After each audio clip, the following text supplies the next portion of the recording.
How are we doing tonight? Hey Wings, how are you?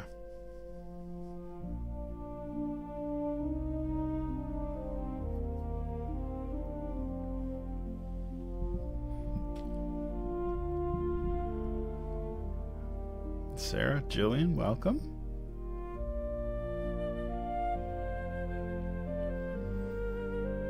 So it's going to be interesting to see what kind of hello Nightshade, how are you? What kind of traffic we get tonight, because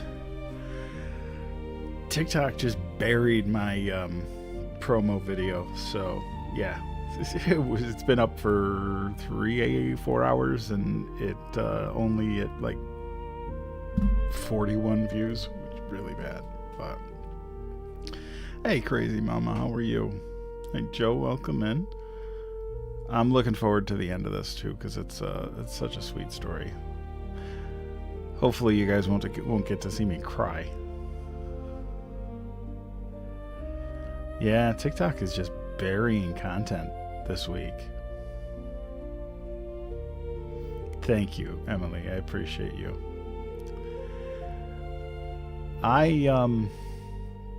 It's like I don't do this for the views, but it's like it's always wonderful to see this grow and get more people involved, because I think it's such a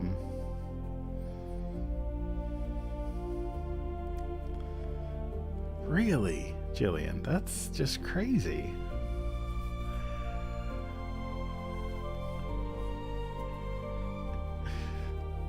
I guess me sitting here saying I love TikTok and I love the TikTok shop doesn't work. Well, we just roll with it. That's all we're gonna do. Hey Katie, how are you? Welcome. Just gotta roll with it.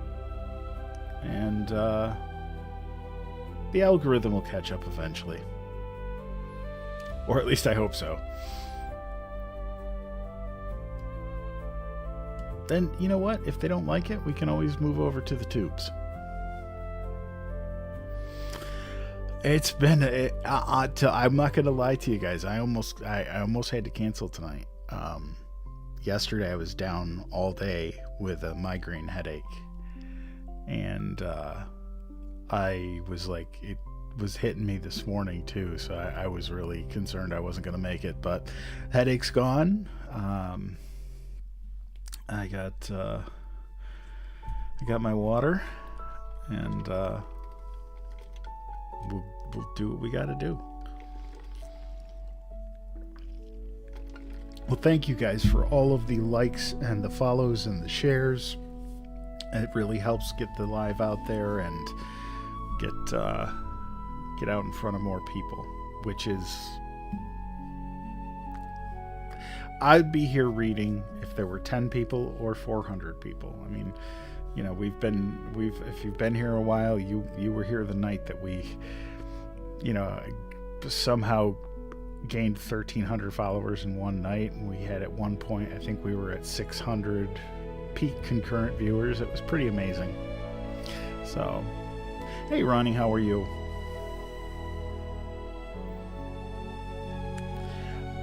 Yeah. Friday was, I've been not sleeping very well too, so it's one of those things.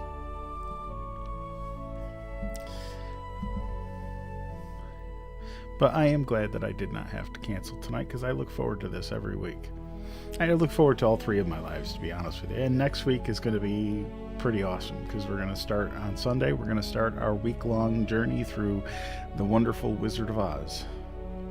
So I hope you all can join me for that night. Well, it is almost time to get started.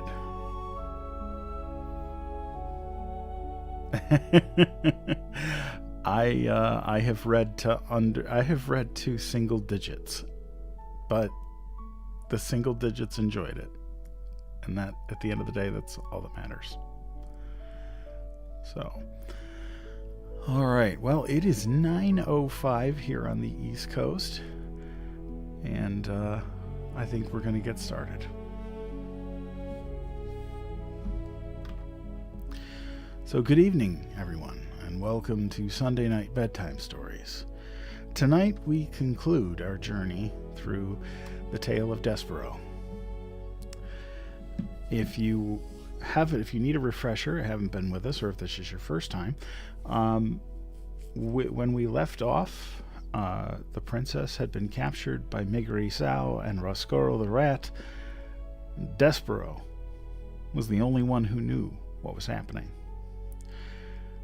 So now he's on a mission to save his princess. So wherever you're listening from, sit back and relax, because story time is about to begin.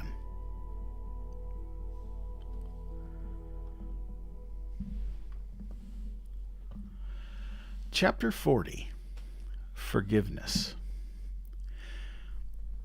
He went first to the throne room, but the king was not there. And so Despereaux slipped through a hole in the molding and was making his way to the princess's room when he came upon the Mouse Council.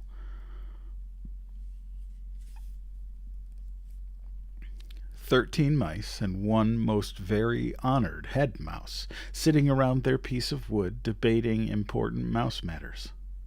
Despereaux stopped and stood very still.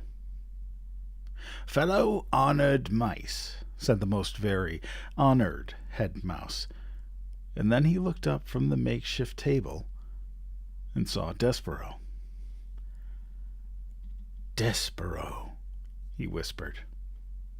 The other mice of the council leaned forward, straining to make some sense of the word that the head mouse had just uttered. "Pardon me? Excuse me?" said another. "I didn't hear right," said a third. "I thought you said Despereaux." The head mouse gathered himself. He tried speaking again. "Fellow members," he said, "a ghost! A ghost!" And he raised a shaking paw and pointed it at Despereaux. The other mice turned and looked, and there was Despereaux Tilling, covered in flour, looking back at them, the telltale red thread still around his neck like a thin trail of blood. "Despereaux," said Lester. "Son, you have come back." Despereaux looked at his father and saw an old mouse whose fur was shot through with gray. How could that be? Despereaux had only been gone a few days, but his father seemed to have aged many years in his absence. "Son, ghost of my son," said Lester, his whiskers trembling, "I dream about you every night. I dream about beating the drum that sent you to your death. I was wrong. What I did was wrong." "No!" called the most very honored head mouse. "No!" "I've destroyed it," said Lester. "I've destroyed the drum. Will you forgive me?" He clasped his front paws together and looked at his son. "No!" shouted the head mouse again. "No, do not ask the ghost to forgive you, Lester. You did as you should. You did what was best for the mouse community." Lester ignored the head mouse. "Son," he said, "please." Despereaux looked at his father, at his gray-streaked fur and trembling whiskers, and his front paws clasped together in front of his heart. And he felt suddenly as if his own heart would break in two. His father looked so small, so sad. "Forgive me," said Lester again. Forgiveness, reader, is, I think, something very much like hope and love. A powerful, wonderful thing. And a ridiculous thing, too. Isn't it ridiculous, after all, to think that a son could forgive his father for beating the drum that sent him to his death? Isn't it ridiculous to think that a mouse could ever forgive anyone for such perfidy? But still, here are the words Despereaux Tilling spoke to his father. He said, "I forgive you, Pa. And he said those words because he sensed that it was the only way to save his own heart, to stop it from breaking in two. Despereaux, reader, spoke those words to save himself. And then he turned from his father and spoke to the whole Mouse Council. "You were wrong," he said, "all of you. You asked me to renounce my sins. I ask you to renounce yours. You wronged me. Repent." "Never," said the head mouse. Despereaux stood before the Mouse Council, and he realized that he was a different mouse than he had been the last time he faced them. He had been to the dungeon and back up out of it. He knew things that they would never know. What they thought of him, he realized, did not matter. Not at all. And so, without saying another word, Despereaux turned and left the room. After he was gone, the head mouse slapped his trembling paw on the table. "Mice of the council," he said, "we have been paid a visit by a ghost who has told us to repent. We will now take a vote. All in favor of saying that this visit did not occur, say aye." And from the members of the Mouse Council there came a tiny but emphatic chorus of ayes. Only one mouse said nothing. That mouse was Despereaux's father. Lester Tilling had turned his head away from the other members of the Mouse Council. He was trying to hide his tears. He was crying, reader, because he had been forgiven.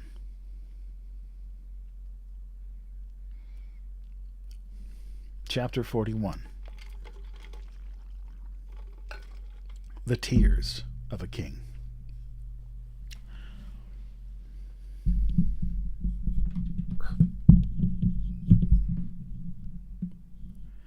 Despereaux found the king in the Pea's room, sitting on his daughter's bed, clutching the tapestry of her life to his chest. He was weeping, although weeping really is too small a word for the activity that the king had undertaken. Tears were cascading from his eyes. A small puddle had formed at his feet. I am not exaggerating.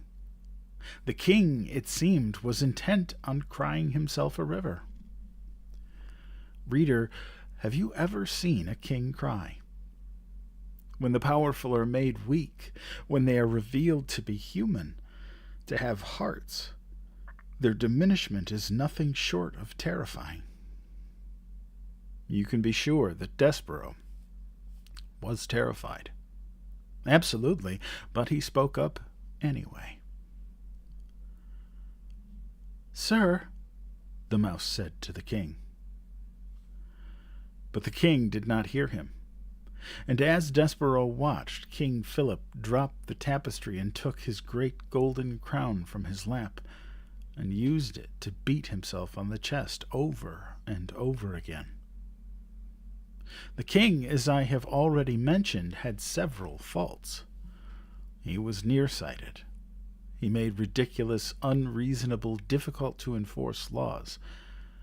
And much in the way of Miggery-Sow, he was not exactly the sharpest knife in the drawer. But there was one extraordinary, wonderful, admirable thing about the king. He was a man who was able and willing to love with the whole of his heart.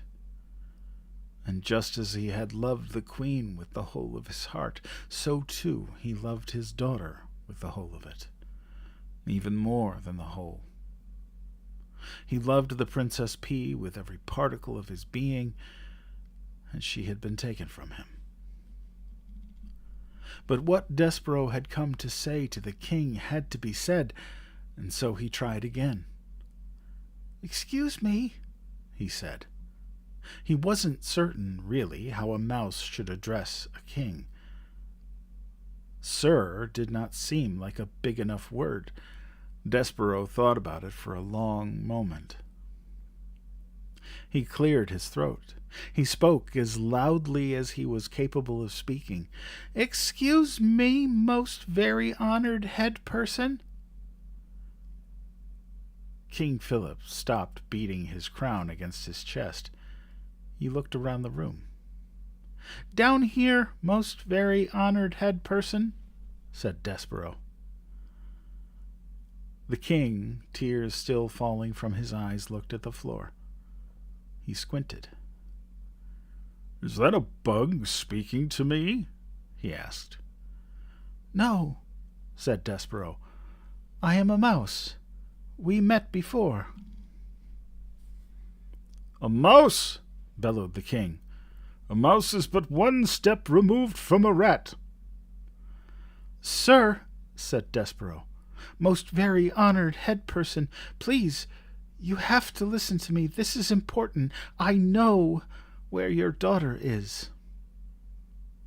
"You do?" said the king. He sniffed. He blew his nose on his royal cloak. "Where?" he said. And as he bent over to look more closely at Despereaux, 1 tear, 2 tears, 3 enormous king-sized tears fell with an audible plop onto Despereaux's head and rolled down his back, washing away the white flour and revealing his own brown fur. "Sir, most very honored head person, sir," said Despereaux, as he wiped the king's tears out of his own eyes. "She's in the dungeon." "Liar," said the king. He sat back up. "I knew it. All rodents are liars and thieves. She is not in the dungeon. My men have searched the dungeon." "But no one really knows the dungeon except the rats, sir. There are thousands of places where she could be hidden, and only the rats would know. Your men would never be able to find her if the rats did not want her to be found." "Ach!" said the king, and he clapped his hands over his ears. "Do not speak to me of rats and what they know," he shouted. "Rats are illegal. Rats are against the law. There are no rats in my kingdom. They do not exist."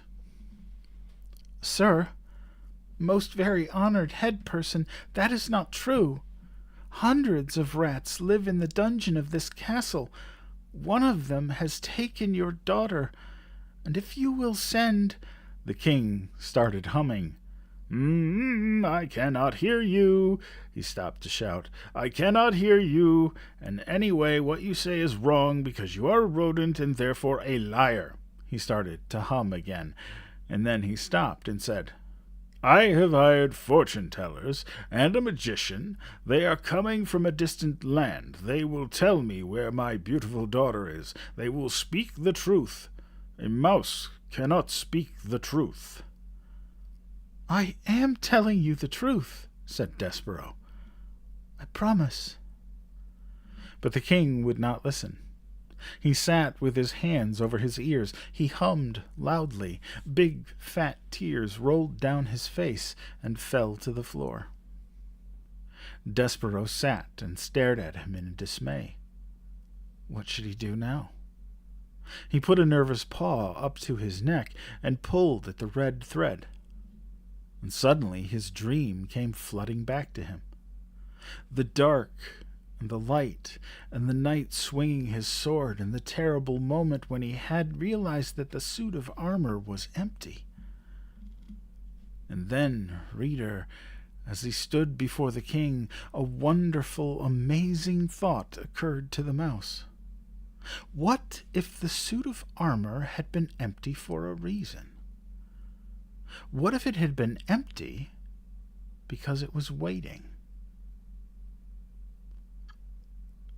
for him? You know me. That was what the knight in his dream had said. "Yes," said Despereaux out loud in wonder, "I do know you." "I can't hear you," sang the king. "I'll have to do it myself," said the mouse. I will be the knight in shining armor. There is no other way.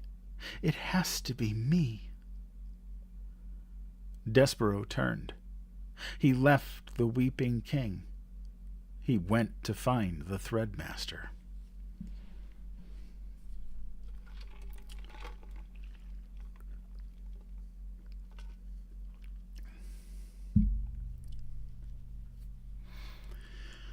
Chapter 42.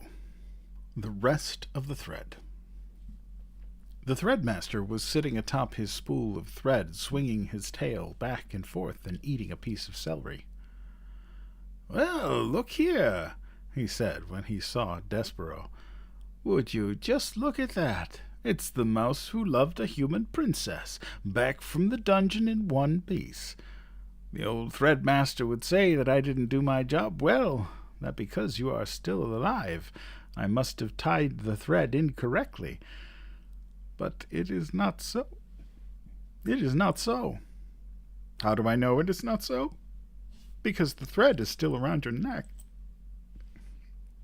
He nodded and took a bite of his celery. "I need the rest of it," said Despereaux. "The rest of what? Your neck?" "The rest of the thread." "Well, I can't just hand it over to any old mouse," said the Threadmaster. "They say red thread is special, sacred, though I myself, after having spent so much time with it, know it for what it is." "What is it?" said Despereaux. "Thread," said the Threadmaster. He shrugged and took another loud bite of celery. "Nothing more, nothing less. But I pretend, friend, I pretend. And what, may I ask, do you intend to do with the thread?" "Save the princess." "Ah, yes, the princess. The beautiful princess. That's how this whole story started, isn't it?" "I have to save her life. There is no one but me to do it." "Seems to be that way with most things. No one to do the really disagreeable jobs except oneself. And how exactly will you use a spool of thread to save a princess?" "A rat has taken her and hidden her in the dungeon, so I have to go back to the dungeon, and it is full of twists and turns and hidden chambers." "Like a maze," said the Threadmaster. "Yes, like a maze, and I have to find my way to her, wherever she is hidden, and then I have to lead her back out again, and the only way to do that is with the thread." Gregory the jailer tied a rope around his ankle so that he would not get lost. As the mouse said this, he shuddered, thinking of Gregory and his broken rope, dying lost in the darkness. "I," said Despereaux, I will use thread." The Threadmaster nodded. I see, he said. He took a meditative bite of celery. "You, friend, are on a quest." "I don't know what that is," said Despereaux. "You don't have to know. You just have to feel compelled to do the thing, the impossible, important task at hand." "Impossible?" said Despereaux. "Impossible," said the Threadmaster. "Important." He sat chewing his celery and staring somewhere past Despereaux, and then suddenly he leapt off his spool. "Who am I to stand in the way of a quest?" he said. "Roll her away." "I can have it?" "Yes, for your quest." Despereaux put his front paws up and touched the spool. He gave it an experimental push forward. "Thank you," he said, looking into the eye of the Threadmaster. "I don't know your name." "Hovis." "Thank you, Hovis." "There's something else, something that belongs with the thread." Hovis went into a corner and came back with a needle. "You can use it for your protection." "Like a sword," said Despereaux. "Like a knight would have." "Yes." he said. He gnawed off the length of thread and used it to tie the needle around Despereaux's waist, like so. "Thank you, Hovis," said Despereaux. He put his right shoulder against the spool of thread and pushed it forward again. "Wait," said Hovis. He stood up on his hind legs, put his paws on Despereaux's shoulders, and leaned in close to him. Despereaux smelled the sharp, clean scent of celery as the threadmaster bent his head, took hold of the thread around Despereaux's neck in his sharp teeth, and pulled on it hard. "There," said Hovis, when the piece of thread broke and dropped to the ground. "Now you are free.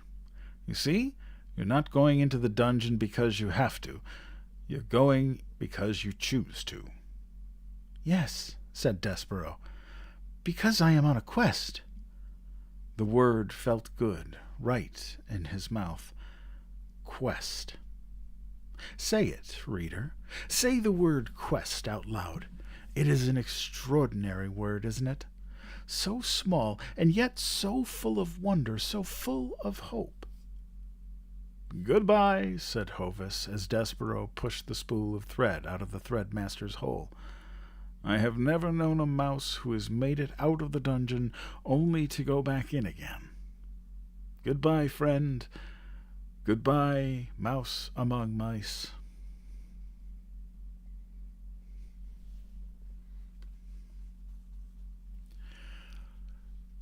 Chapter 43. What Cook Was Stirring. That night Despereaux rolled the thread from the threadmaster's lair, along innumerable hallways and down 3 flights of stairs. Reader, allow me to put this in perspective for you. Your average house mouse, or castle mouse if you will, weighs somewhere in the neighborhood of 4 ounces. Despereaux, as you well know, was in no way average. In fact, he was so incredibly small that he weighed about half of what the average mouse weighs, 2 ounces. That is all. Think about it. He was nothing but 2 ounces of mouse pushing a spool of thread that weighed almost as much as he did. Honestly, reader, what do you think the chances are of such a small mouse succeeding in his quest? Zip, zero, nada, goose eggs. But you must, when you are calculating the odds of the mouse's success, factor in his love for the princess. Love, as we have already discussed, is a powerful, wonderful, ridiculous thing, capable of moving mountains and spools of thread. Even with the love and purpose in his heart, Despereaux was very, very tired when he reached the door to the castle kitchen at midnight.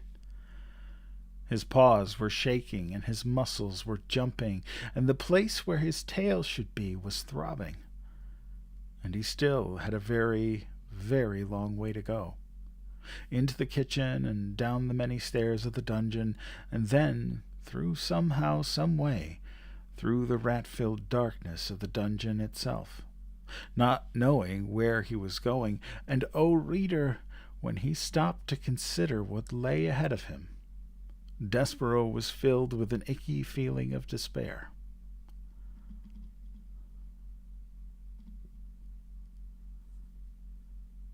He leaned his head against the spool of thread, and he smelled celery there, and he thought of Hovis and how Hovis seemed to believe in him and his quest. So the mouse raised his head and squared his shoulders and pushed the spool of thread forward again into the kitchen, where he saw, too late, that there was a light burning. Despereaux froze. Cook was in the kitchen. She was bent over the stove. She was stirring something. Was it a sauce? No. Was it a stew? No. What Cook was stirring was soup. Soup, reader, in the king's own castle, against the king's law, right under the king's very nose. Cook was making soup.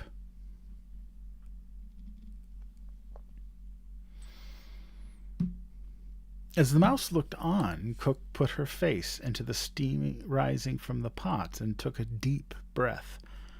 She smiled a beatific smile, and the steam rose around her and caught the light of the candle and made a halo over her head. Despereaux knew how Cook felt about mice in her kitchen. He remembered quite clearly her instructions to Mig regarding himself. Kill him! The only good mouse is a dead mouse.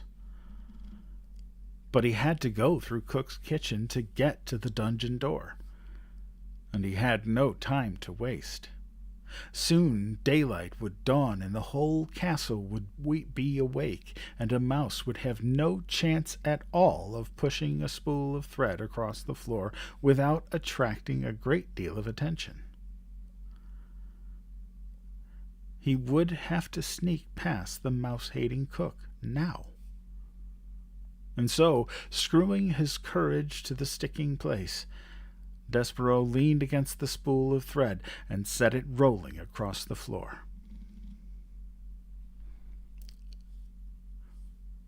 Cook turned from the stove, a dripping spoon in her hand and a frightened look on her face, and shouted, "Who's there?"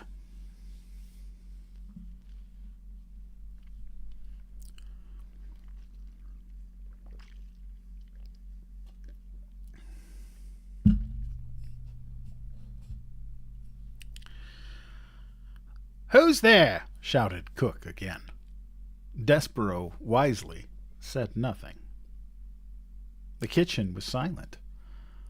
"Humph," said the cook. "Nothing. Nothing at all. Just my nervous Nelly ears playing tricks on me. You're an old fool," she said to herself as she turned back to the stove. "You're just an old fool afraid of being caught making soup." Despereaux slumped against the spool of thread, and as he leaned there, his heart pounding, his paws shaking, a small, wonderful something occurred. A midnight breeze entered the kitchen and danced over the stove and picked up the scent of the soup, and then swirled across the floor and delivered the smell directly to the mouse's nose. Despereaux put his head up in the air. He sniffed some more. He had never in his life smelled anything so lovely, so inspiring. With each sniff he took, he felt himself growing stronger, braver. Cook leaned in close to the kettle and put the spoon in and took the spoon out, and blew upon the spoon, and then brought it to her lips and sipped and swallowed. She said. "Huh." She took another sip. "Missing something," she said. "More salt, maybe?" She put down the spoon and took up an enormous salt shaker and sprinkled salt into the kettle. And Despereaux, feeling emboldened by the smell of soup, again set to work, pushing the spool of thread. "Quickly," he said to himself, rolling the spool across the floor. "Do it quickly. Do not think. Just push." Cook whirled the salt shaker in hand and shouted, "Who goes there?" Despereaux stopped pushing. He hid behind the spool of thread as Cook took the candle from the stove and held it up high. She said. The candlelight came closer and closer. "What's this?" The light came to rest directly on Despereaux's big ears sticking up from behind the spool of thread. "Oh," said the cook, "whose ears are those?" And the light from the candle then shone full on Despereaux's face. "A mouse," said Cook. "A mouse in my kitchen?" Despereaux closed his eyes. He prepared for his death. He waited, reader, and waited. And then he heard the sound of laughter. He opened his eyes and looked at Cook. "Ho, ho," said Cook.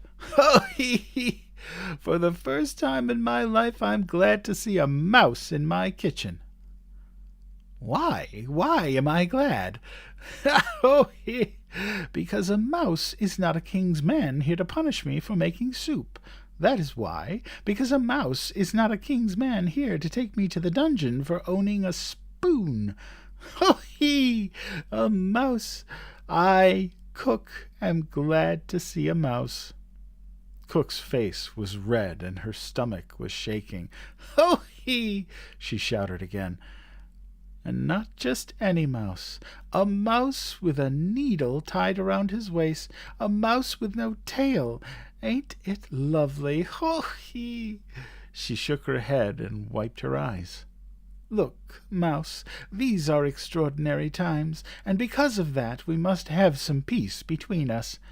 I will not ask what you are doing in my kitchen, and you, in return, will tell no one what I am cooking." She turned then, and went back to the stove, and set down the candle, and picked up the spoon again, put it in the pot of soup, and took it back out, and tasted the soup, smacking her lips together. "Not right," she said. "Not quite right. Missing something still." Despereaux did not move. He could not move. He was paralyzed by fear. He sat on the kitchen floor. One small tear fell out of his left eye. He had expected Cook to kill him. Instead, reader, she had laughed at him, and he was surprised how much her laughter hurt.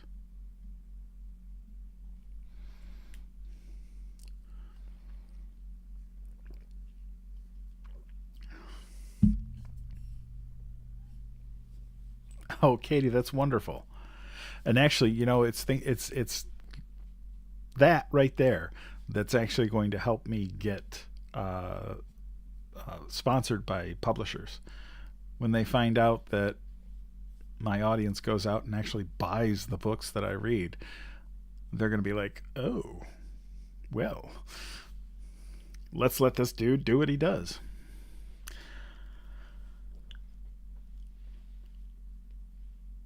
Chapter 45. Some Soup. Cook stirred the soup, and then put the spoon down and held up the candle and looked over at Despereaux. "What are you waiting for?" she said. "Go, go, go! There will never be another opportunity for a mouse to escape from my kitchen unharmed."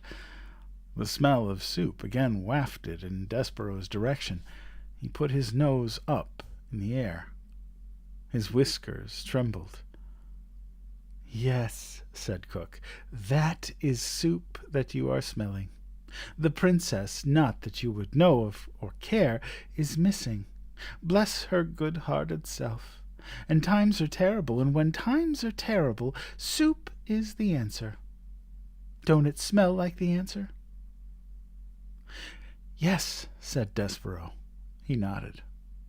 Cook turned away from him. She put the candle down and picked up her spoon and started to stir. "Oh," she said, "these are dark days." She shook her head. "And I'm kidding myself. There ain't no point in making soup unless others eat it. Soup needs another mouth to taste it, another heart to be warmed by it." She stopped stirring. She turned and looked at Despereaux. "Mouse," said Cook, "would you like some soup?" And then, without waiting for an answer, she took a saucer and spooned some soup into it, and set it on the kitchen floor. "Come closer," she said. "I don't aim to hurt you, I promise." Despereaux sniffed. The soup smelled wonderful, incredible. Keeping one eye on Cook, he stepped out from behind the spool of thread and crept closer. "Go on," said Cook. "Taste it." Despereaux stepped onto the saucer. Soup covered his paws. He bent his head to the hot broth. He sipped. Oh, it was lovely. Garlic and chicken and watercress, the same soup that Cook had made the day the Queen died. How is it?" asked Cook anxiously. "Wonderful," said Despereaux. "Too much garlic?" said Cook, wringing her fat hands. "No," said Despereaux, "it's perfect." Cook smiled. "See," she said, "there ain't a body, be it mouse or man, that ain't made better by a little soup." Despereaux bent his head and sipped again, and Cook stood over him and smiled, saying, "It don't need a thing, then? Is that what you're saying? Is that right?" Despereaux nodded. He drank the soup in big, noisy gulps, and when he stepped out of the saucer his paws were damp and his whiskers were dripping and his stomach was full. Cook said to him, "Not done already, are you? Surely you ain't done. You must want more." "I can't," said Despereaux. I don't have time. I'm on my way to the dungeon to save the princess." "Oh, Cook laughed. "You, a mouse, are going to save the princess?" "Yes," said Despereaux. "I'm on a quest." "Well, don't let me stand in your way." And so it was that Cook held open the door to the dungeon while Despereaux rolled the spool of thread through it. "Good luck," she said to him. "Oh, good luck saving the princess." She closed the door behind her and then leaned against it and shook her head. "And if that ain't an indicator of what strange days these are," she said to herself, "then I don't know what is. Me, Cook, feeding a mouse soup, and then wishing him good luck in saving the princess. Oh my, strange days indeed."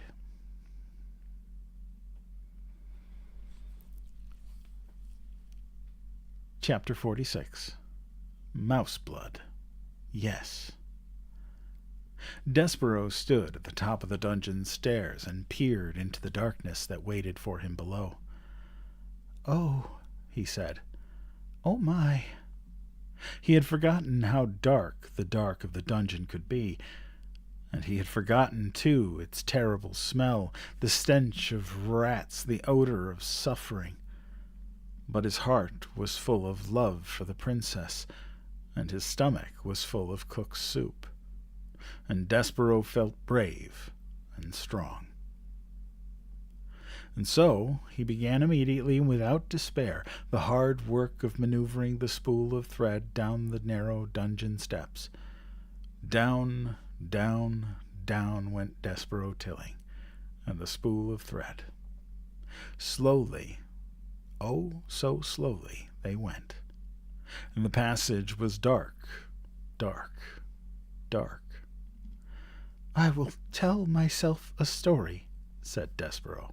"I will make some light. Let's see. It will begin this way.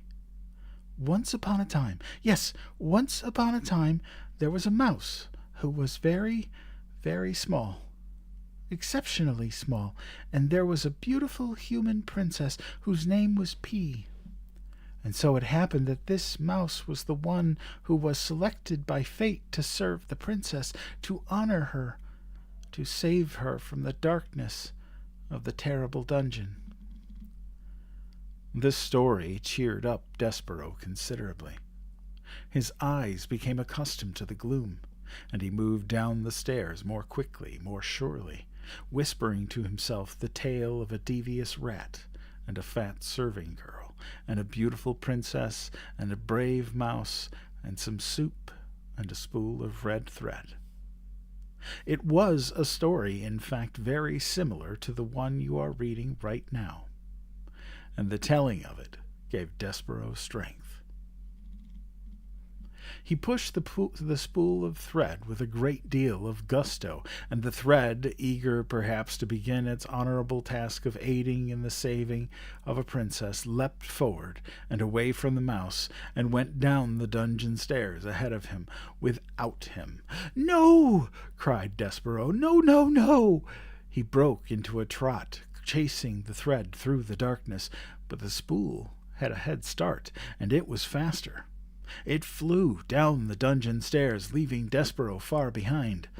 When it came to the end of the stairs, it rolled and rolled until finally, lazily, it came to a stop right at the gnarled paw of a rat. "What have we here?" said the one-eared rat to the spool of thread.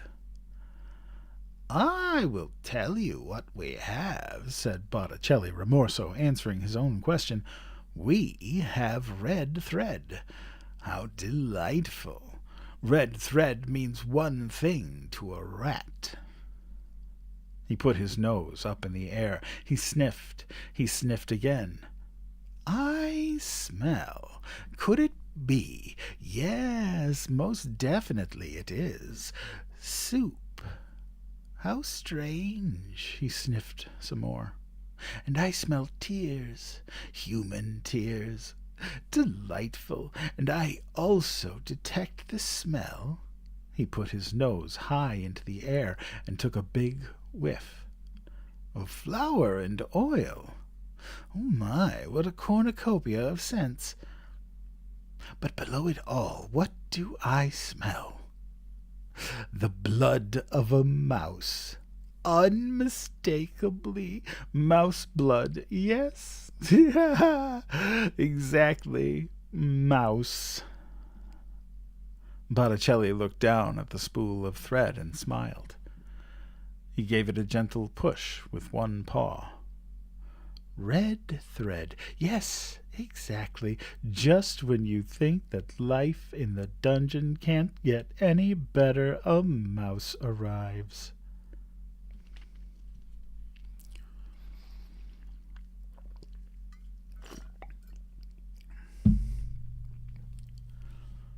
Chapter 47.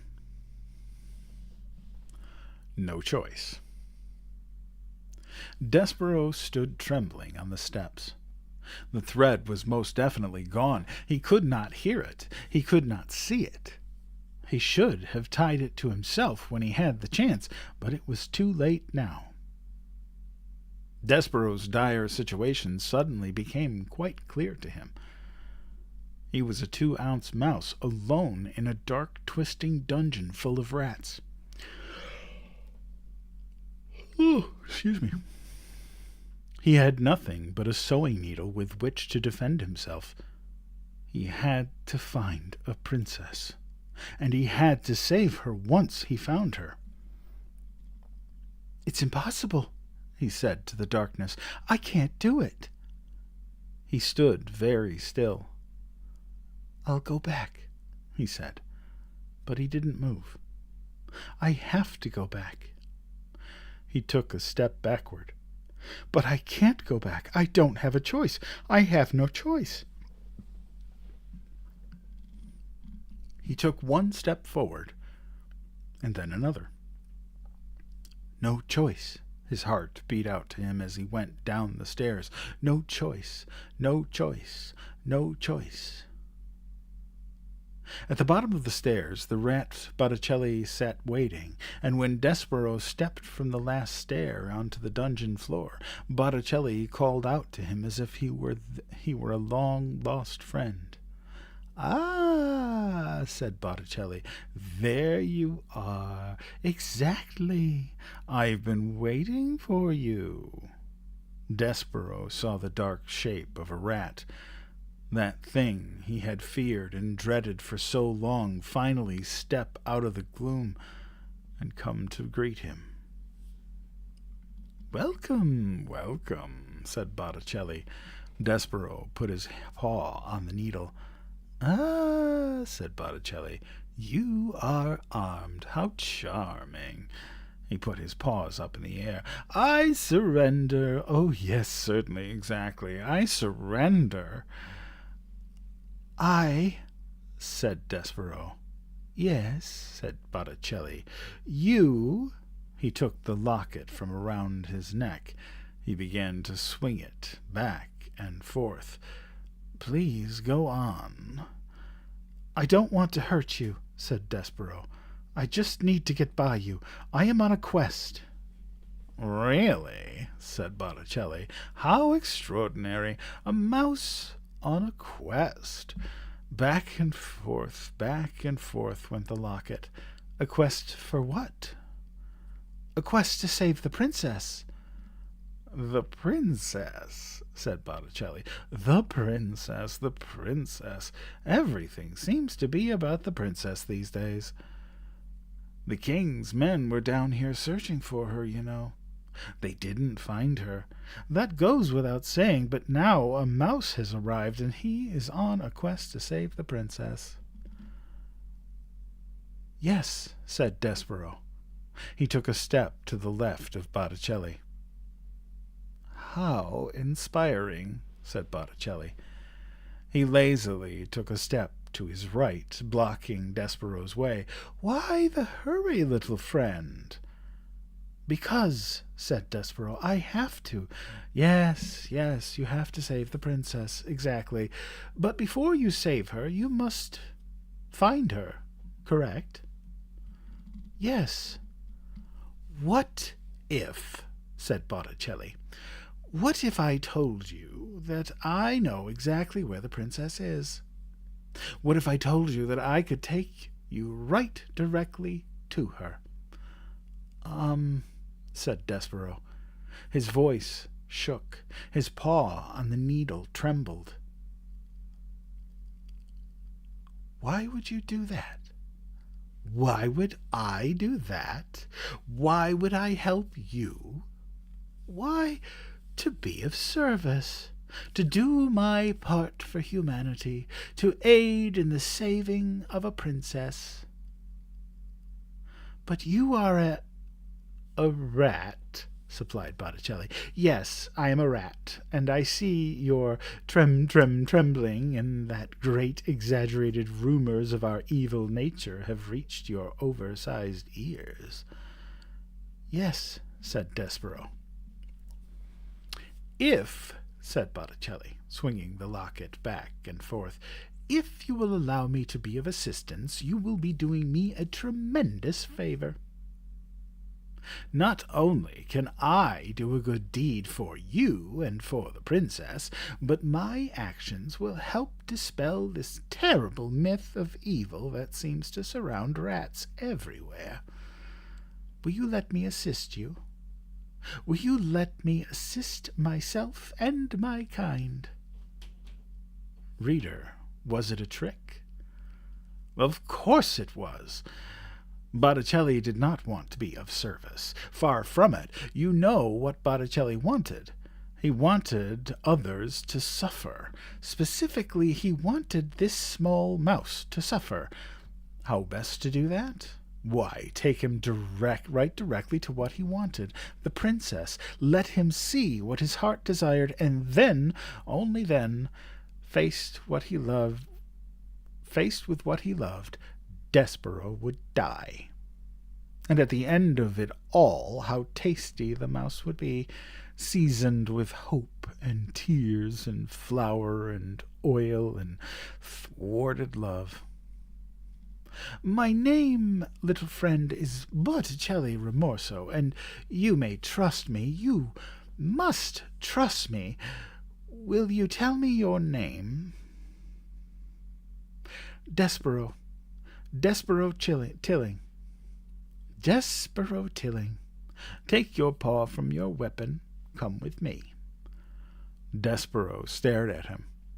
Come," said Botticelli. "Let go of your needle. Take hold of my tail. I will lead you to your princess, I promise." What, reader, in your experience, is the promise of a rat worth? That's right. 0, zip, nada. Goose eggs. But I must ask you this question, too. What else was there for Despereaux to hold on to? You are right, again. Nothing. And so the mouse reached out. He took hold of the rat's tail.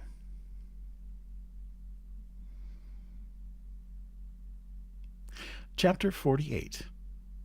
On the Tail of a Rat. Have you ever had hold of the tail of a rat? At best, it is an unpleasant sensation, scaly and cold, similar to holding on to a small, narrow snake.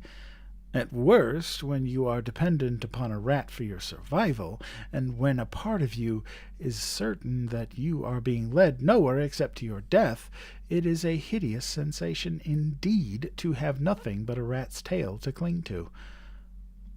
Nonetheless, Despereaux held on to Botticelli Rimorso, and the rat led him deeper and deeper into the dungeon. Despereaux's eyes had by this point adjusted quite well to the darkness, though it would have been better if they had not, for the things he saw made him shiver and shake. What did he see? He saw the floor of the dungeon was littered with tufts of fur, knots of red thread, and skeletons of mice. Everywhere there were tiny white bones glowing in the darkness, and he saw in the dungeon tunnels through which Botticelli led him the bones of human beings, too. Grinning skulls and delicate finger bones rising up out of the darkness and pointing toward some truth best left unspoken. Despereaux closed his eyes, but it didn't help. He saw as if his eyes were still open, wide, the bones, the tufts of hair, the knots of thread, the despair. Ha! Ah, exactly, Botticelli laughed as he negotiated the twists and turns. Oh, yes, exactly. If that was in front of Despereaux was too horrible to contemplate, what followed behind him was perhaps even worse. Rats. Happy, hungry, vengeful parade of rats, their noses up in the air, sniffing, sniffing.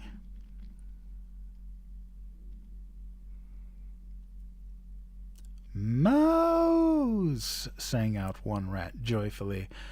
"Oh, yes, mouse," agreed another. "But something else, too." "Soup!" called out another rat. "Yes, soup," the others agreed. "Blood!" sang a rat. "Blood!" they all agreed together. And they sang, and then they sang. "Here, mousie, mousie, mousie, here, little mouse." Botticelli called out to the other rats. "Mine," he said. "This little treasure is all mine, gentlemen and ladies. Please, I beg you, do not infringe on my discovery." "Mr. Rimorso," said Despereaux. He turned and looked behind him and saw the rats, their red eyes and their smiling mouths. He closed his eyes again. He kept them closed. "Mr. Rimorso," he shouted. "Yes," said Botticelli. "Mr. Rimorso," said Despereaux, and he was crying now. He couldn't help it. "Please, the princess." "Tears!" shouted the rats. "We smell tears, mousie, do we?"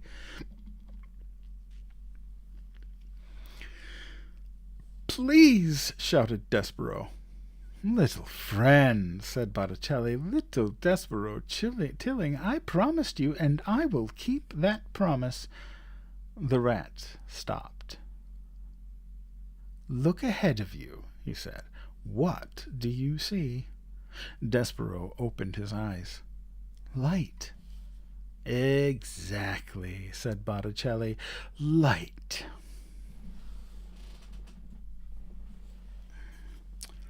Just need a quick refresh of my water. Hope you guys are enjoying the end of this story.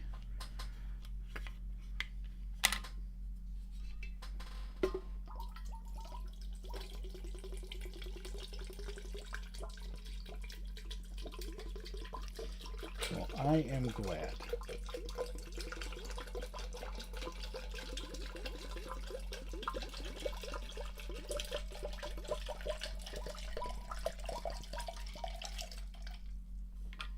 Okay. Oh, I'm glad. Thank you. Well, there are 129 of you, 130 of you in the room. Awesome. Oh, I'm glad I showed up in your feed too.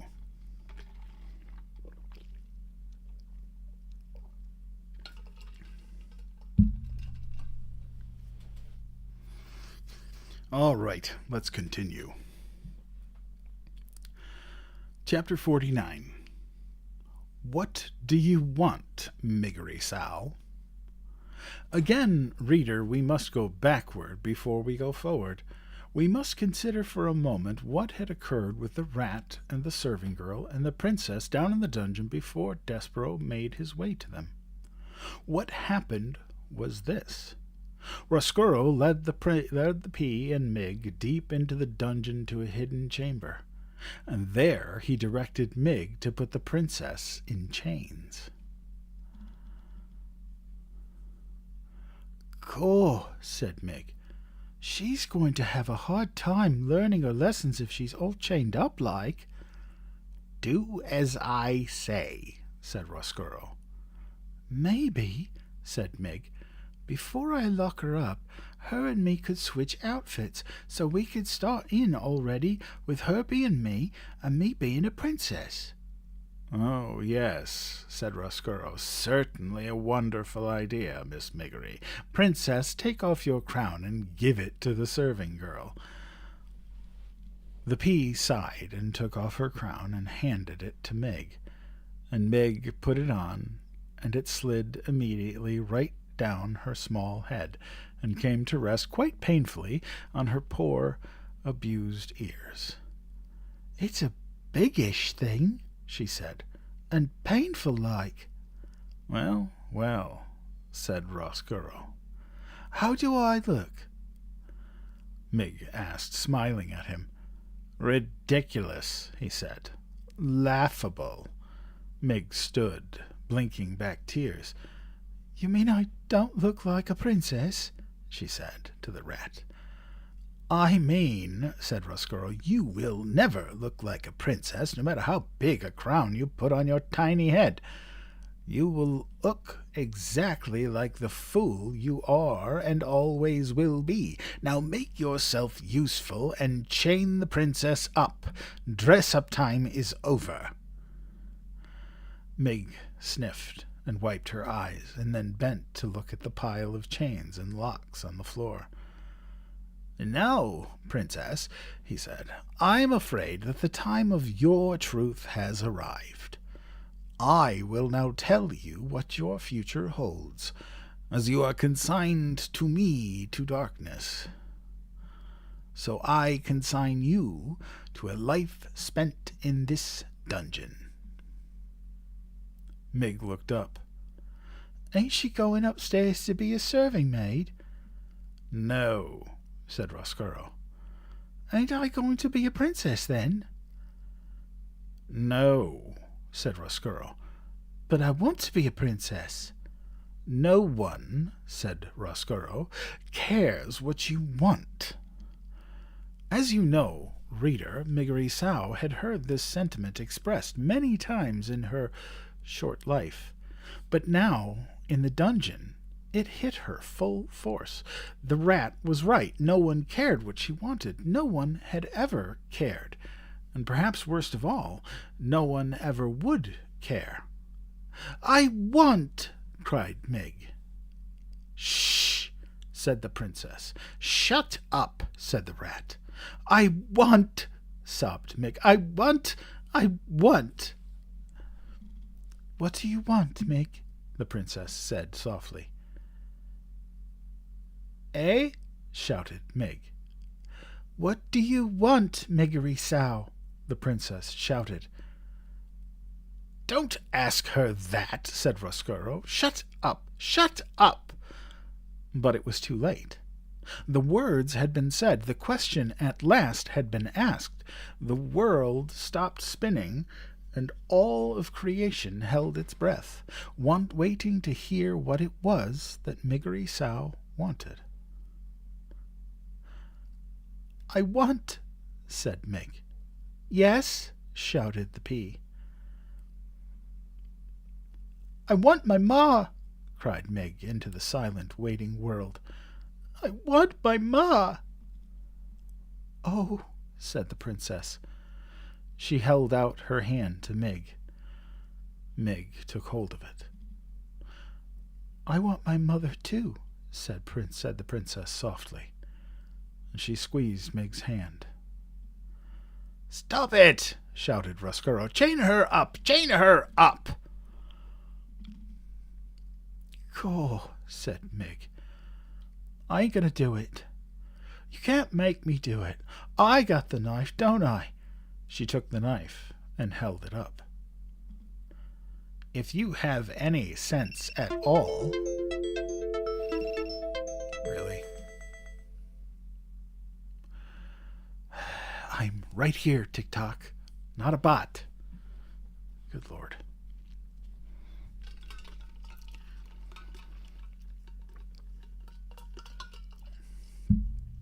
"If you have any sense at all," said Roscuro, "and I heartily doubt that you do, you will not use that instrument on me. Without me, you will never find your way out of the dungeon, and you will starve to death here, or worse." "Cool," said Mig. "Then lead us out now, or I will chop you into little rat bits." "No," said Roscuro. "The princess shall stay here in the darkness, and you, Mig, will stay with her." "But I want to go upstairs," said Mig. "I'm afraid that we are stuck here, Mig," shouted the princess, "unless the rat has a change of heart and decides to lead us out." "There will be no changes of heart," said Roscuro. "None." "Cool," said Mig. She lowered the knife. And so the rat and the princess and the serving girl sat together in the dungeon as outside the castle the sun rose and moved through the sky and sank to the earth again, and night fell. They sat together until the candle had burned out and another one had to be lit. They sat together in the dungeon. They sat and sat. And reader, truthfully, they might be sitting there still if a mouse had not arrived.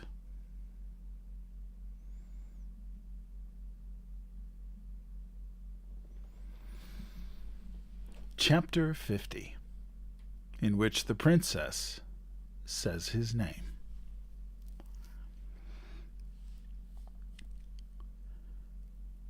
"Princess!"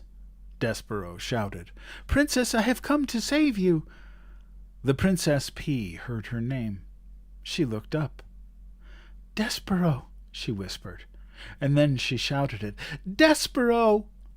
Reader, nothing is sweeter in this sad world than the sound of someone you love calling your name.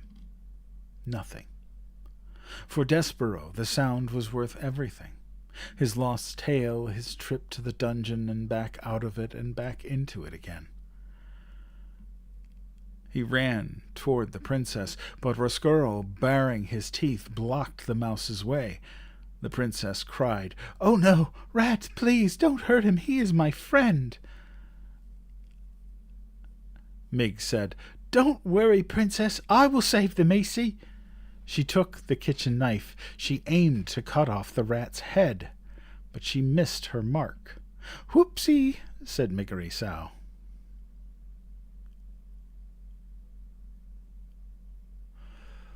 Chapter 51. What is that smell?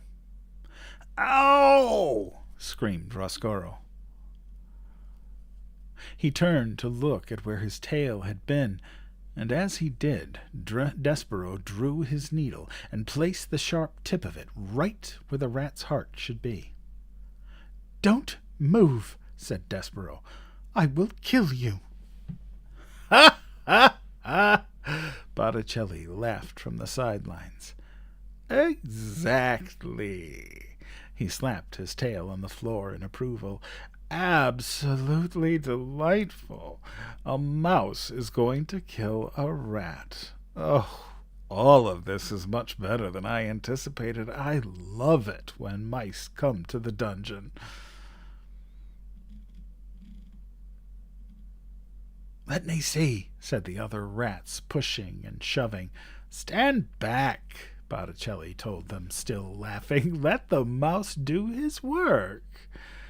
Despereaux held the trembling needle against Roscaro's heart. The mouse knew that as a knight it was his duty to protect the princess, but would killing the rat really make the darkness go away? Despereaux bowed his head ever so slightly, and as he did so his whiskers brushed against the rat's nose. Roscaro sniffed. "What is that smell?" he asked. "Mouse blood," shouted one rat. "Blood and bones," shouted another. "You're smelling tears," said Botticelli. "Tears and thwarted love." "Exactly," said Roscaro. "And yet there's something else." He sniffed again, and the smell of soup crashed through his soul like a great wave, bringing with it the memory of light, the chandelier, the music, the laughter, everything, all the things that were not, would never, could never be available to him as a rat. "Soup," moaned Roscaro, and he began to cry. "Boo!" shouted Botticelli. "Tss!" hissed the other rats. "Kill me," said Roscaro.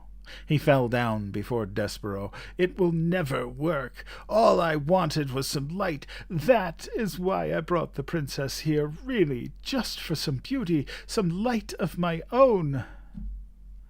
"Please," shouted Botticelli, "do kill him. He is a miserable excuse for a rat." "No, Despereaux," said the princess, "don't kill him." Despereaux lowered his needle. He turned and looked at the pea. "Boo!" shouted Botticelli again. "Kill him! Kill him! All this goodness is making me sick. I've lost my appetite." "Go!" shouted Meg, waving her knife. "I'll kill him." "No, wait," said the princess. "Roscaro," she said to the rat. "What?" he said. Tears were falling out of his eyes, creeping down his whiskers, and dripping onto the dungeon floor. And then the princess took a deep breath and put a hand on her heart. I think, reader, that she was feeling the same thing that Despereaux felt when he was faced with his father begging him for forgiveness. That is, P was aware suddenly of how fragile her heart was, how much darkness was inside it, fighting always with the light. She did not like the rat. She would never like the rat, but she knew what she must do to save her own heart. And so here are the words that the princess spoke to her enemy. She said, "Roscaro, would you like some soup?" The rat sniffed. "Don't torment me," he said. "I promise you," said the princess, "that if you lead us out of here, I will get cook to make you some soup, and you can eat it in the banquet hall." "Speaking of eating," shouted one of the rats, "give us the mousie." "Yeah," shouted another, "hand over the mouse." "Who would want him now?" said Botticelli. "The flavor of him will be ruined, all that forgiveness and goodness. Bleh! I, for one, am leaving." "Soup in the banquet hall?" Roscaro asked the princess. "Yes," said the pea. "Really?" "Truly, I promise." "Gaw!" shouted Mig. "Soup is illegal." "But soup is good," said Despereaux. "Yes," said the pea. isn't it?" The princess bent down before the mouse. "You are my knight," she said to him, "with a shining needle, and I am so glad that you found me. Let's go upstairs. Let's eat some soup." And reader, they did. Chapter 52. Happily Ever After. But the question you want answered, I know, is did they live happily ever after?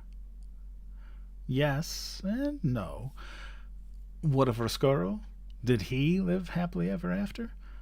Well, the Princess P gave him free access to the upstairs of the castle, and he was allowed to go back and forth from the darkness of the dungeon to the light of the upstairs. But alas, he never really belonged in either place. The sad fate, I am afraid, of those whose hearts break and then mend in crooked ways. But the rat, in seeking forgiveness, did manage to shed some small light, some happiness into another life. How? Roscoro, reader, told the princess about the prisoner who had once owned a red tablecloth, and the princess saw to it that the prisoner was released. And Roscoro led the man up out of the dungeon and to his daughter, Miggerisau. Mig, as you might have guessed, did not get to be a princess. But her father, to atone for what he had done, treated her like one for the rest of his days. And what of Despereaux? Did he live happily ever after? Well, he did not marry the princess, if that is what you mean by happily ever after. Even in a world as strange as this one, a mouse and a princess cannot marry. But, reader, they can be friends. And they were. Together they had many adventures. Those adventures, however, are another story. And this story, I'm afraid, must draw to a close. Before you leave, reader, imagine this. Imagine an adoring king and a glowing princess, a serving girl with a crown on her head, and a rat with a spoon on his, all gathered around a table in a banquet hall. In the middle of the table, there is a great kettle of soup. Sitting in the place of honor, right next to the princess, is a very small mouse with big ears. And peeking out from behind a dusty velvet curtain, looking in amazement at the scene before them, are 4 other mice. "Mon Dieu! Look, look!" says Antoinette. He lives, and he seems such the happy mouse." "Forgiven," whispers Lester. "Cripes," says Furlough. "Unbelievable." "Just so," says the threadmaster Hovis, smiling. "Just so." And reader, it is just so, isn't it? The end.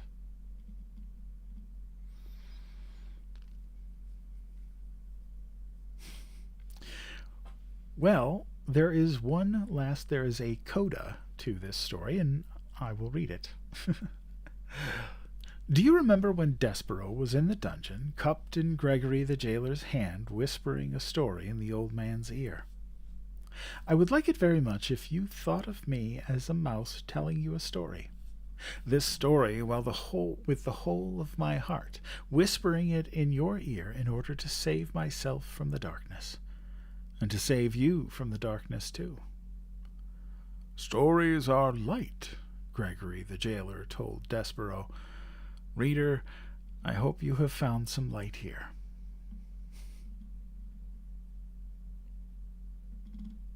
And that's the end of that story.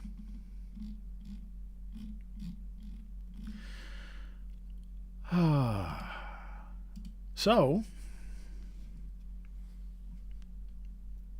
I am so glad that you guys were with me for that. It's a beautiful story. And it just leaves you feeling good, you know?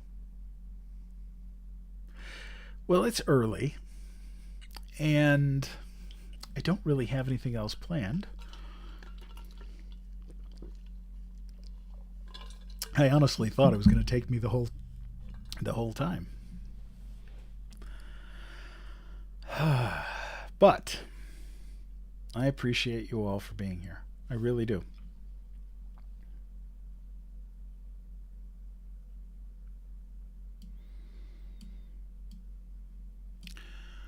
So,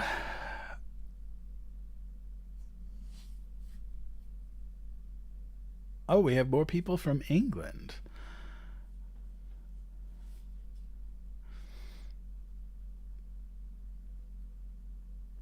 Well, I appreciate you too.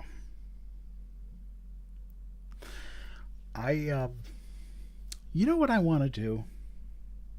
If you guys want to stick around, do we want to stick around?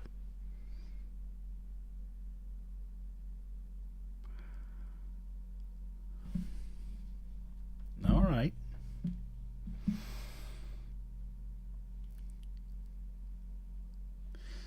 So let's see. I am going to. I wish I actually had my book.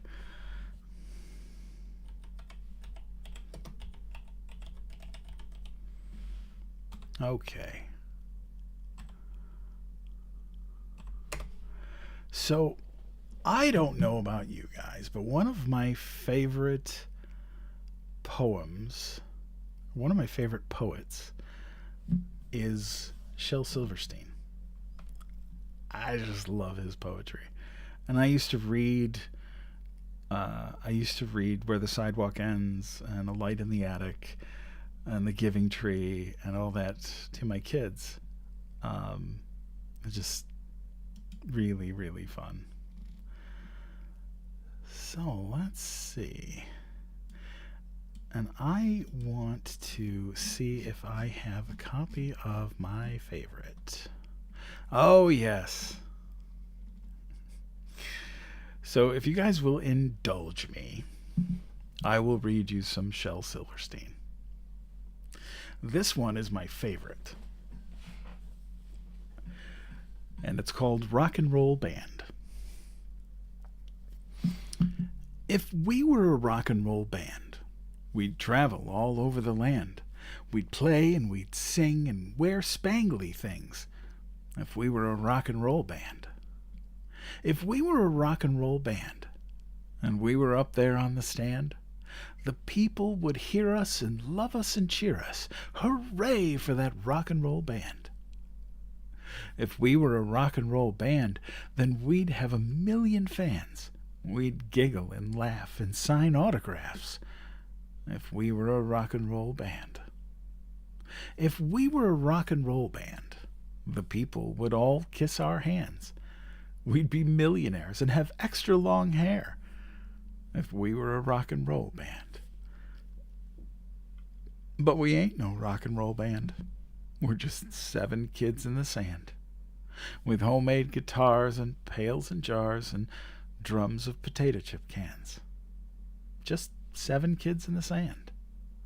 Talking and waving our hands and dreaming and thinking, oh, wouldn't it be grand if we were a rock and roll band?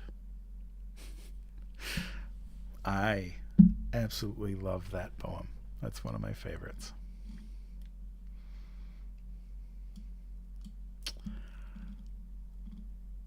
Oh.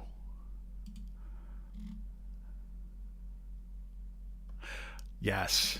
Okay. Here's another one. My kids loved this one.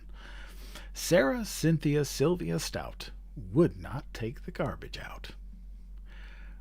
Sarah Cynthia Sylvia Stout would not take the garbage out. She'd scour the pots and scrape the pans, candy the yams and spice the hams, and though her daddy would scream and shout, she simply would not take the garbage out. and so it piled up to the ceilings.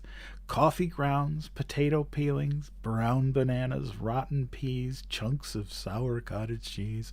It filled the can, it covered the floor, it cracked the window and blocked the door, with bacon rinds and chicken bones, drippy ends of ice cream cones, prune pits, peach pits, orange peel, gloppy glumps of cold oatmeal, pizza crusts and withered greens, soggy beans and tangerines, crusts of black-burned buttered toast, grisly bits of beefy roast. The garbage rolled down the hall. It raised the roof. It broke the wall. Greasy napkins, cookie crumbs, globs of gooey bubble gum, cellophane from green bologna, rubbery, blubbery macaroni, peanut butter, caked and dry, curdled milk and crusts of pie, moldy melons, dried up mustard, eggshells mixed with lemon custard, cold French fries and rancid meat, yellow lumps of cream of wheat. At last the garbage reached so high that finally it touched the sky, and all the neighbors moved away, and none of her friends would come to play. And finally Sarah, Cynthia, Sylvia Stout said, "Okay, I'll take the garbage out." But then, of course, it was too late. The garbage reached across the state, from New York to the Golden Gate, and there, in the garbage she did hate, poor Sarah met an awful fate that I cannot right now relate, but children, remember Sarah Stout, and always take the garbage out.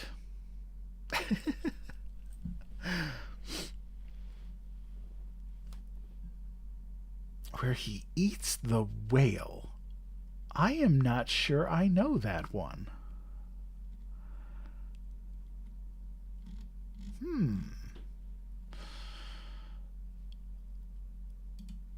Let's see.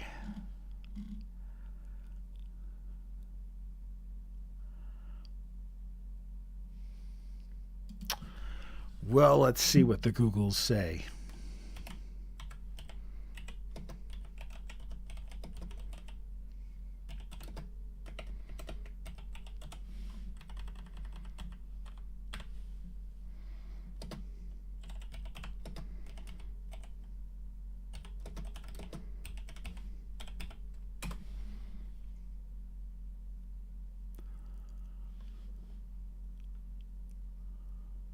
Oh. Okay, I think I may have found it.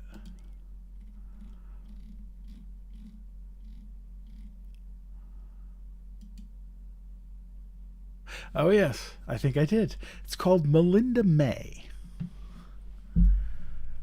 Mrs. Superwoman 22, we did Phantom Tollbooth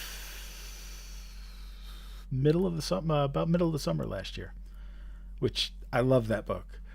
So, but it is one that we could read again at some point, so please stick around. Melinda May. Have you heard of tiny Melinda May, who ate a monstrous whale?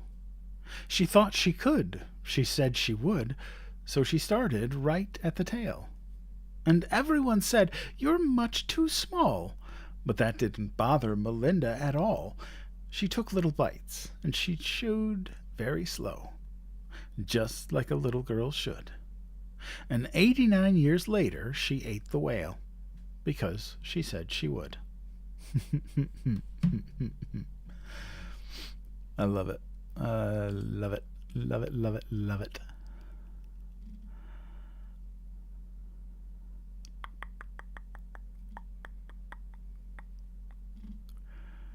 Let's see.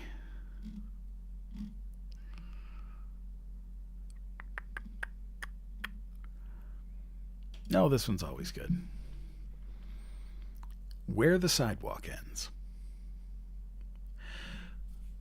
There is a place where the sidewalk ends, and before the street begins, and there the grass grows soft and white, and there the sun burns crimson bright, and there the moonbird rests from his flight to cool in the peppermint wind. Let us leave this place where the smoke blows black and the dark street winds and bends. past the pits where the asphalt flowers grow. We shall walk with a walk that is measured and slow, and watch where the chalk-white arrows go, to the place where the sidewalk ends. Yes, we'll walk with a walk that is measured and slow, and we'll go where the chalk-white arrows go, for the children they mark, and the children they know, the place where the sidewalk ends.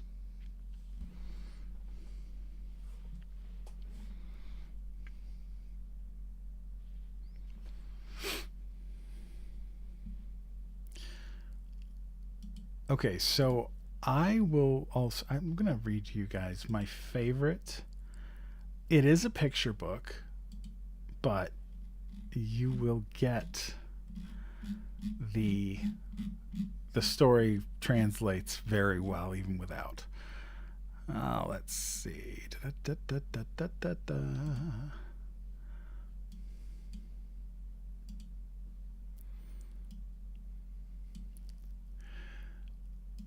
I love this book. It is called Edward Fuddwupper Fibbed Big. Explained by Fanny Fuddwupper, with Berkeley Breathed helping slightly.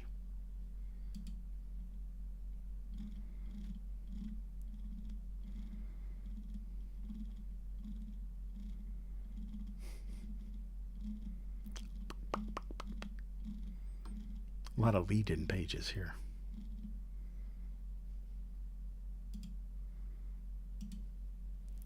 From a long line of liars, there's none higher upper than my fibbing big brother, the Edward Fuddwupper. There he is now. I know just what he's doing. He's thinking up who could be next for some fooling. Edward's been cooking up fibs full of fooey. He'll serve them up sweet, all gooey with hooey. Last week he fibbed big and told Mabel Dill, I read you've been voted Queen of Brazil. They want you to come. Bikinis bring 10. I think Mabel went. No one's seen her since then. Yes, he thought them up long and he thought them up tall. But did he think much of me? No, not much. Not at all. Early this morning he did it again. He whacked a baseball and things smashed in the den. Dad rushed on over and found Mom's cracked pig. Then Edward Fuddwupper fibbed way, way too big. It's all truly clearly quite simple, you know. The whole thing was done by 2 pigs from Pluto. They were cruising by Earth looking down from above when they spotted Mom's pig and fell deeply in love. So they dropped 1 pig here. He just could not resist. That passionate porker insisted a kiss. He leaned in too far, and Mom's pig hit the ground. On Pluto, you see, they kiss sitting down. I don't seem to be dropping any frames.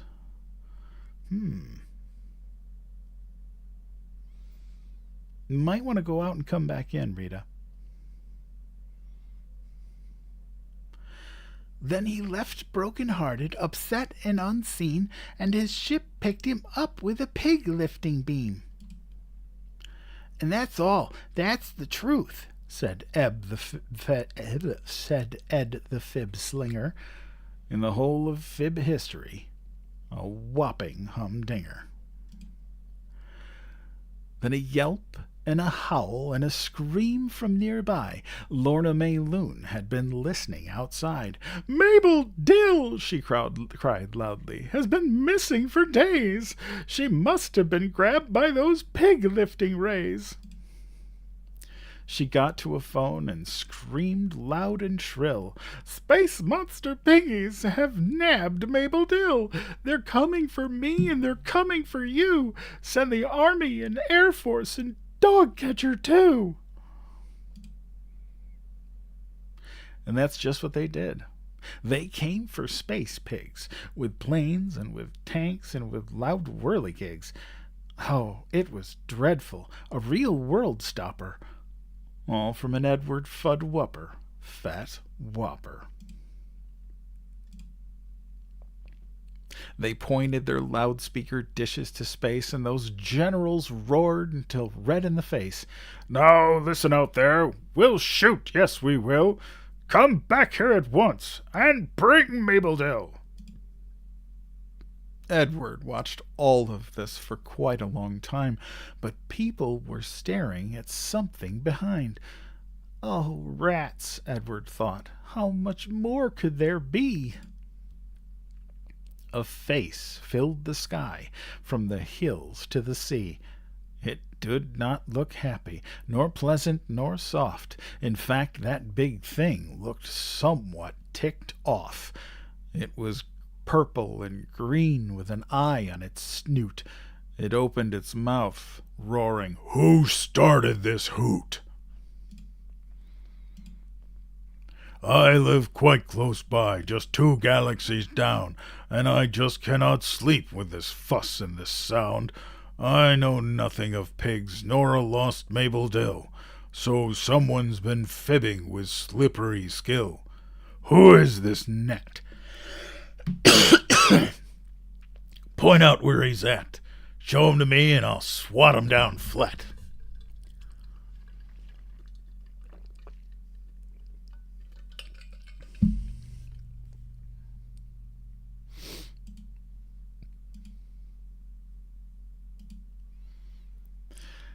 And that's what they did. Each dad and each mother, they pointed right up at my shaking big brother. Edward dropped low. He was scared 10 times double. He fibbed way too big and was now in huge trouble. Then wait. What's that voice? What's that sound? A voice small and fine? Everyone stopped. Whose was it? It was mine. "Oh, please," I cried out. "It's my fault, don't you see? I broke that blue pig. Edward's fib was for me. So, dear grumpy thing with 3 eyes in your head, see that it's me you should swat down instead." What could I do? Edward faced a big mess. I told a fat fib. Yes, I'd learned from the best.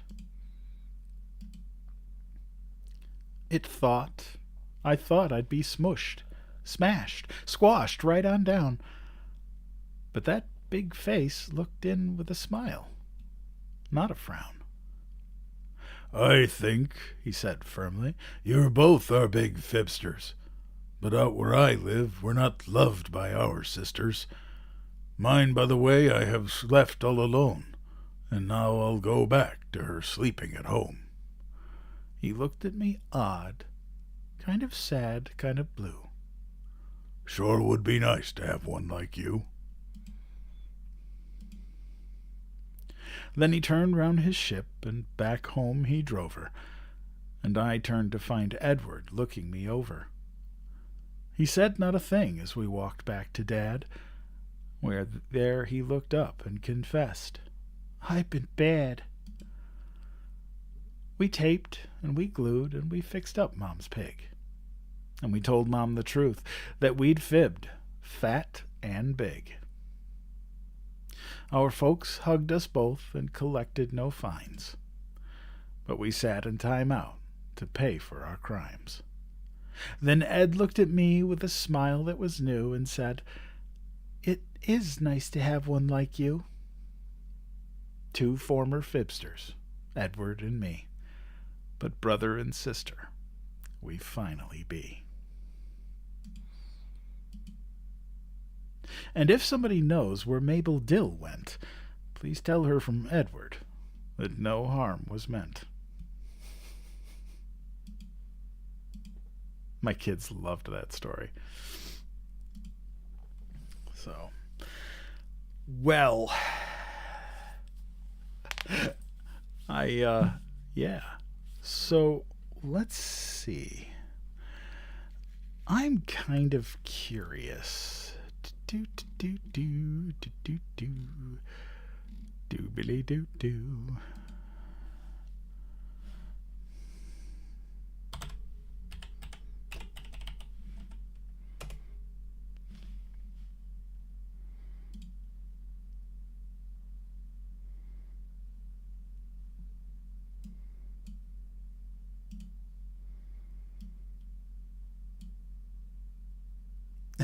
I have not read Thumbelina. That's certainly one I can put on my list.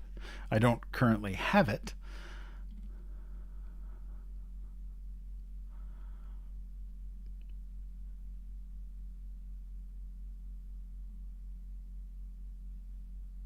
All right. So I am not starting this book this week. Well, I'm not starting this book to read it for this week, but I this is one of my favorite books, and this is one that I will probably read next month after The Wizard of Oz. And I'm just going to read maybe the first chapter because I don't know, it's beautiful. I won't tell you the name of the book. I'm just going to start reading and see if you can guess. "Where's Papa going with that axe?" said Fern to her mother as they were setting the table for breakfast. "Well, out to the hog house," replied Mrs. Arable. "Some pigs were born last night." "I don't see why he needs an axe," continued Fern, who was only 8. "Well," said her mother, "one of the pigs is a runt. It's very small and weak, and it will never amount to anything." Okay, you guys are quick. "So your father has decided to do away with it." "Do away with it?" shrieked Fern. "You mean kill it, just because it's smaller than the others?" Mrs. Arable put a pitcher of cream on the table. "Don't yell, Fern," she said. "Your father is right. The pig would probably die anyway." Fern pushed the chair out of the way and ran outdoors. The grass was wet, and the earth smelled of springtime. Fern's sneakers were sopping by the time she caught up with her father. "Please don't kill it," she sobbed. "It's unfair." Mr. Arable stopped walking. "Fern," he said gently, "you will have to learn to control yourself." "Control myself?" yelled Fern. "This is a matter of life and death, and you talk about controlling myself?" Tears ran down her cheeks, and she took hold of the axe and tried to pull it out of her father's hands. "Fern," said Mr. Arable, "I know more about raising a litter of pigs than you do. And a weakling makes trouble. Now run along." "But it's unfair," cried Fern. "The pig couldn't help being born small, could it? If I had been very small at birth, would you have killed me?" Mr. Arable smiled. "Certainly not," he said, looking down at his daughter with love. "But this is different. A little girl is one thing. A little runty pig is another." "I see no difference," replied Fern, still hanging on to the axe. "This is the most terrible case of injustice I've ever heard of." A queer look came over John Arable's face. He seemed almost ready to cry himself. "All right," he said. "You go back in the house, and I will bring the runt when I come in. I'll let you start it on a bottle, like a baby. Then you'll see what trouble a pig can be." When Mr. Arable returned to the house a half an hour later, he carried a carton under his arm. Fern was upstairs changing her sneakers. The kitchen table was set for breakfast, and this room smelled of coffee, bacon, damp plaster, and wood smoke from the stove. Put it on her chair, said Mrs. Arable. Mr. Arable set the carton down at Fern's place. Then he walked to the sink and washed his hands and dried them on the roller towel. Fern came slowly down the stairs. Her eyes were red from crying. As she approached her chair, the carton wobbled, and there was a scratching noise. Fern looked at her father. Then she lifted the lid of the carton. There, inside, looking up at her, was a newborn pig. It was a white one. The morning light shone through its ears, turning them pink. "He's yours," said Mr. Arable, "saved from an untimely death, and may the good Lord forgive me for this foolishness." Fern couldn't take her eyes off the tiny pig. "Oh," she whispered, "oh, look at him. He's absolutely perfect." She closed the carton carefully. First she kissed her father, then she kissed her mother. Then she opened the lid again, lifted the pig out, and held it against her cheek. At this moment her brother Avery came into the room. Avery was 10. He was heavily armed, an air rifle in one hand and a wooden dagger in the other. "What's that?" he demanded. "What's Fern got?" "She's got a guest for breakfast. Wash your hands and face, Avery." "Let's see it," said Avery, setting his gun down. "You call that miserable thing a pig? That's a fine specimen of a pig. It's no bigger than a white rat." "Wash up and eat your breakfast, Avery," said his mother. "The school bus will be along in half an hour." "Can I have a pig too, Pop?" asked Avery. "No, I only distribute pigs to early risers," said Mr. Arable.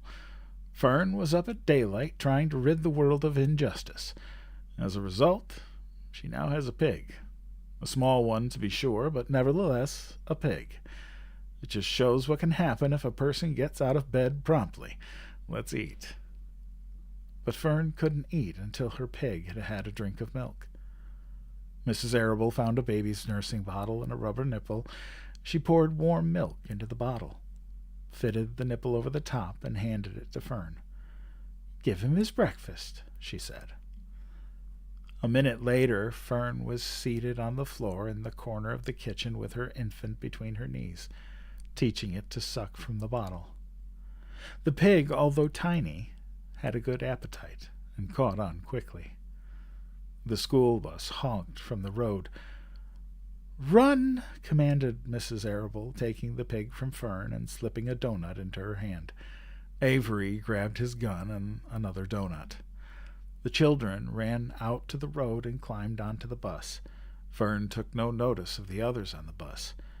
She just sat there, stared out the window, thinking of what a blissful world it was and how lucky she was to have the entire charge of a pig.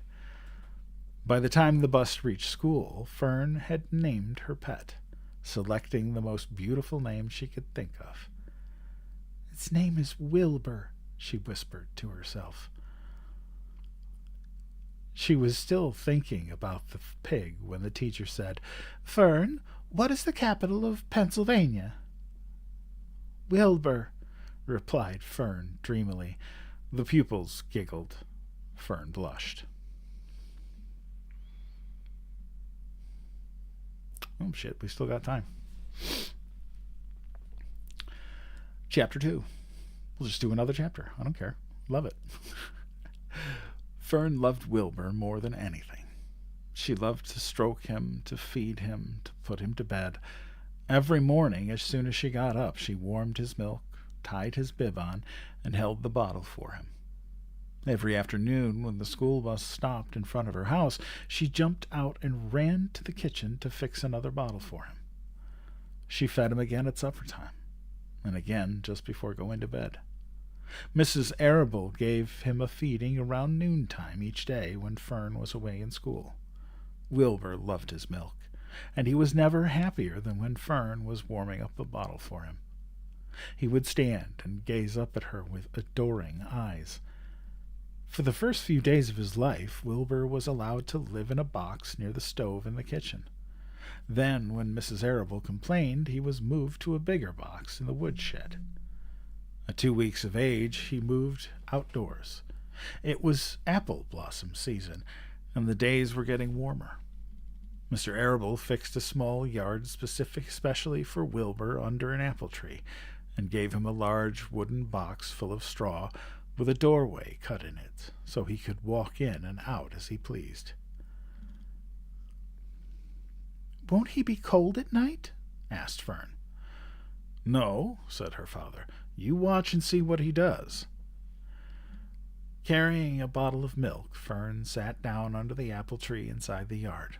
Wilbur ran to her, and she held the bottle for him while he sucked. When he had finished the last drop, he grunted and walked sleepily into the box. Fern peered through the door.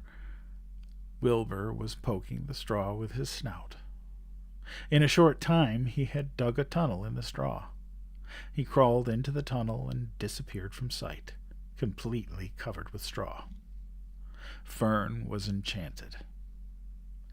It relieved her mind to know that her baby would sleep covered up and would stay warm. Every morning after breakfast, Wilbur walked out to the road with Fern and waited with her till the bus came. She would wave goodbye to him, and he would stand and watch the bus until it vanished around a turn. While Fern was in school, Wilbur was shut up inside his yard, but as soon as she got home in the afternoon, she would take him out, and he would follow her around the place. If she went into the house, Wilbur went too. If she went upstairs, Wilbur would wait at the bottom step until she came down again. If she took her doll for a walk in the doll carriage, Wilbur followed along. Sometimes on these journeys, Wilbur would get tired, and Fern would pick him up and put him in the carriage alongside the doll. He liked this, and if he was very tired, he would close his eyes and go to sleep under the doll's blanket. He looked cute when his eyes were closed, because his lashes were long. The doll would close her eyes too, and Fern would wheel the carriage very slowly and smoothly so as not to wake her infants. One more warm afternoon, Fern and Avery put on bathing suits and went down to the brook for a swim. Wilbur tagged along at Fern's heels. When she waded into the brook, Wilbur waded in with her. He found the water quite cold, too cold for his liking, so while the children swam and played and splashed water at each other, Wilbur amused himself in the mud along the edge of the brook, where it was warm and moist and delightfully sticky and oozy. Every day was a happy day. Every night was peaceful. Wilbur was what farmers call a spring pig, which simply means that he was born in springtime. When he was 5 weeks old, Mr. Arable said that he was now big enough to sell and would have to be sold. Fern broke down and wept, but her father was firm about it.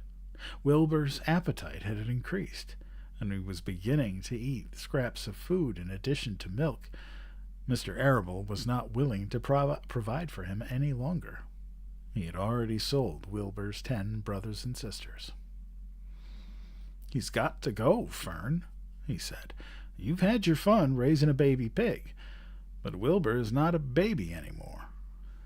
He has got to be sold." "Call up the Zuckermans," suggested Mrs. Arable to Fern. "Your Uncle Homer sometimes raises a pig, and if Wilbur goes there to live, you can walk down the road and visit him as often as you like." "How much money should I ask for him?"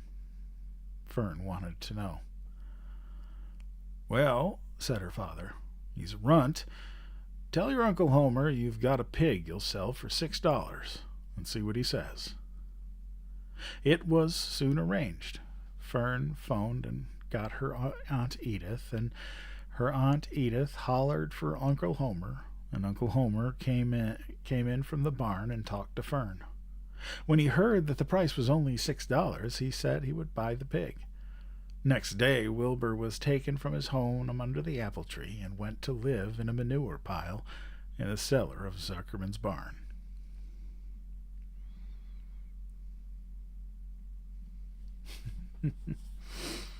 Well,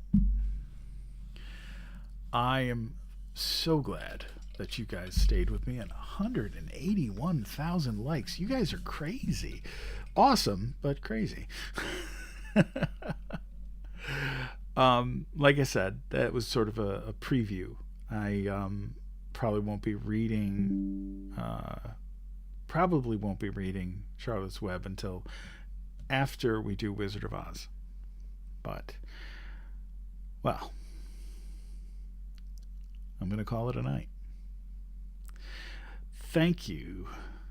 I hope, yes, I do this every Sunday. I not from 9 p.m. Eastern Standard Time until 11 p.m. Usually. I also, these are Sunday nights is always for children's stories and children's chapter books, children's literature, that type of stuff. We've done things like The Phantom Toll Booth, A Bear Called Paddington, Wind in the Willows. We did A Wrinkle in Time, all that fun stuff. So we most recently did Mrs. Frisbee and the Rats of Nim, which is one of my favorite. No, I love you guys too. I mean, seriously, I wouldn't be doing this if you guys weren't here listening. Lovely. I also live stream on Wednesdays and Fridays. Wednesdays and Fridays are generally for short stories, and definitely not children's lit. It's mostly horror, thriller, science fiction, fantasy type stuff. Edgar Allan Poe, H.P. Lovecraft, Richard Matheson, Isaac Asimov, Arthur C. Clarke. I have a bunch of collections of science fiction fantasy stories from old pulp magazines that I've been reading. We did 2 last Friday, which were freaking great. But those are Wednesday and Friday. Now, starting next Sunday, we are going to do a special event. And it's going to go for the whole week. We're going to start on Sunday and continue on Wednesday and Friday, and then finish on the following Sunday. We'll be doing The Wizard of Oz. I have a special guest artist that is going to be doing the visuals for me, and we'll probably do an artist Q&A. He's a great guy, and one of my longtime mutuals here on the app. So it's really a pleasure to feature him. I also have another special live coming up. It'll probably be on a Tuesday or a Thursday. That's going to be 4 hours, and I am recruiting a bunch of my voice actor friends to read poetry, short stories, and I want to expose you guys to them because they are fantastic. But I will let everyone know when those are going to happen, when I have them planned. So yeah, but also if you enjoy the stories and would like to support what I do here, there are 2 options. You can get a superfan subscription here in the live, or you can do a subscription through my channel, which is $2.99 a month, but it does help keep the campfires lit. But it is appreciated. But subscribe or not, I truly appreciate you all being here. I mean that sincerely. So come back on Wednesday for more stories, and then again on Friday, and then we'll be back the next Sunday for the beginning of our Wizard of Oz week-long event. So until then, please be kind to each other, and be kind to yourself, because kindness matters, and so do you. Good night, everybody.